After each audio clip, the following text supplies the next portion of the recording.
Hello，大家好，我係 Hong Kong Climbing Park 嘅朱 Sir。咁今次咧就介紹攀石繩俾大家識。咁攀石繩其實我哋一個統稱嚟嘅。咁其實咧，如果我哋真係要買一條攀石繩，或者我哋要用一條攀石繩咧，其實佢正式名稱咧，我哋叫做 Dynamic Rope。中文譯咗我哋叫做動態繩。咁其實佢有少少伸延性嘅。咁記住唔好買錯同用錯繩啦，因為有啲繩咧係冇伸延性嘅。而且我哋如果玩人造嘅攀石場啦，咁我哋多數用嗰隻繩嗰個款式咧，都叫做 single rope 嘅一個單繩嘅攀爬方式嚟嘅。佢嗰條繩嘅直徑，佢最幼咧可以係8.5個 mm， 咁佢最粗咧可以去到11個 mm 都得嘅。個人比較喜歡咧就唔太中意一啲太幼嘅繩嘅。咁如果許可嘅話，我自己中意咧就用大概9.5至到10 mm 嘅繩。因為喺我哋用繩之餘咧，其實我哋有一啲嘅防護器咧，佢都有一啲繩嘅直徑嘅要求㗎。條繩太幼，我哋有機會隻手去捉實條繩嘅時候咧，因為佢太幼啊，我哋冇辦法用隻手去咁樣攣實條繩，咁變咗條繩就算你好大力攣住佢都好啦，條繩都會喐啊。咁第二樣嘢就係當我哋將條繩放落去個防護器嗰度嘅時候，用嘅時候又唔知道原來個防護器咧係有一個直徑嘅要求嘅。舉個例子，我用一個10 mm 嘅防護器。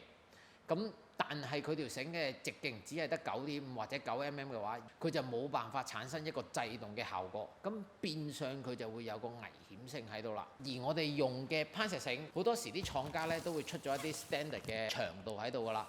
通常你會見到有40米啦、50米啦、60米啦、70米啦同80米咁樣嘅一紮咁樣賣翻嚟。以我哋而家 Hong Kong Climbing Park 呢度為例，因為我哋幅牆嘅高度咧係10米高嘅最高個點，咁你10米高條繩一個對接嘅話咧，其實就大概用20米嘅繩已經夠㗎啦。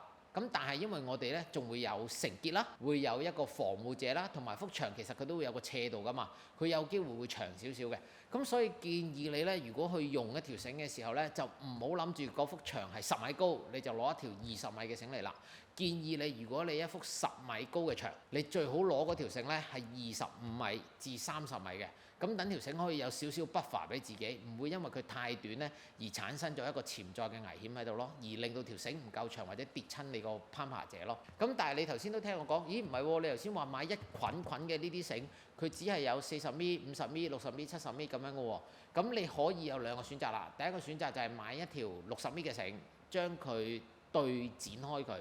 或者你可以直接買一啲我哋叫散裝繩，佢原本一條可能係200米嘅繩嚟嘅，你可以買佢30米，咁你就可以靜咁喺呢個 Climbing Park 度用咯。咁但係以我哋香港一般有嘅高牆裏邊嚟計，通常都會係15米左右嘅政府嘅高牆。咁所以如果你又想去買完條繩可以喺呢度用到，又喺政府場用到嘅，其實你買一捆40米嘅繩就已經夠你用晒全香港嘅人造嘅攀石牆㗎啦。基本上喺我哋買繩嘅時候，除咗個直徑啦、長度啦，我哋要留意嘅。咁同埋記住，我哋買嗰條繩個款式一定係 Dynamic 嘅 single rope 啦。我哋買繩嘅時候，其實佢都有好多唔同嘅款式同埋嗰個價錢嘅。自己就比較買一啲比較平少少嘅，就唔使太多function喺條繩入邊嘅。有咩事唔得啦，有咩事覺得條繩危險咧，基本上我就換咗佢，唔要就算㗎啦。第二就係可能你買繩嘅時候咧，都建議你買一啲咧中間嘅 marking 嘅。舉個例子啦，呢條黑色繩咧，其實本身佢50米啦，咁佢其實去到中間嘅位置咧，佢會有條咁嘅黑色 mark 講俾你聽，哦，我哋呢條繩已經去到中間啦。咁當如果嗰個人爬咗上牆頂嘅時候，嗰條繩係 over 咗嗰個中間 mark 嘅，咁即係話佢有機會落到地下嘅時候咧，條繩會唔夠長，咁就會產生個危險。喺我哋用嘅時候咧，我哋就可以靠呢啲條繩本身特有嘅一啲功能咧去通知我哋，提示我哋，喂，你條繩唔夠長啦。買完一條繩翻嚟，當我哋一路 keep 住喺度用，我哋可以擺到大概幾多年啊？我哋一條繩可以用幾耐啊？尼龍纖維嘅物質咧，可能擺大概3至5年。其實廠家已經唔建議你再用呢條繩噶啦。咁你就最好我哋就建議換咗佢啦。喂，我成日都用呢條繩嘅喎，根本我冇辦法用到3、5、7年嘅喎。咁你就要去學下點樣去檢查一條繩，點樣為之損毀。第一樣嘢就係望下佢外邊會唔會變成好似我哋叫做一條毛蟲，條繩會起晒一啲毛頭出嚟。如果有呢個情況嘅，咁啊代表咗佢繩嗰個外殼咧已經開始有損傷㗎啦。外殼有損傷咧都冇問題嘅。咁最緊要咧，你係裏邊嘅繩芯唔好有問題。我哋點樣 check 個繩芯啊？因為俾佢包住咗啊嘛，我哋就會靠我哋隻手個掌心嘅感覺去捉實條繩。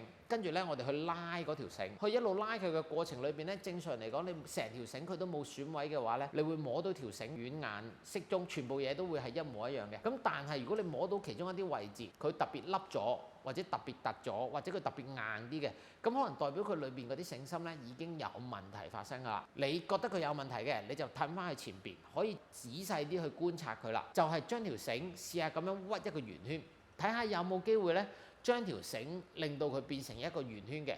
咁當你一路喐嘅時候咧，條繩你點樣撳佢都好啦，佢都一定係一個圓圈嘅位置嚟嘅。如果條繩裏邊嗰啲繩芯咧係有損毀的話咧，條繩係冇辦法變成一個圓圈嘅，佢可能會起角接咗90度嘅。但係你見而家呢條繩我點樣屈我都屈唔到佢係90度俾你睇嘅。如果當你嗰條繩係出現咗有90度或者我哋叫起角嘅情況咧，咁基本上嗰條繩起角嗰個位置嗰個部分咧，我哋就唔可以再用佢噶啦。咁我哋唔用佢有兩個情況可以發生，第一成條繩唔要，第二個情況就係將嗰條繩cut短少少啦，斬短少少啦。咁我當我而家呢條繩損毀嘅地方喺6米啦，大概8至10米嘅地方，我就會剪咗佢。咁剩翻嗰條繩咧，我就可以繼續用噶啦。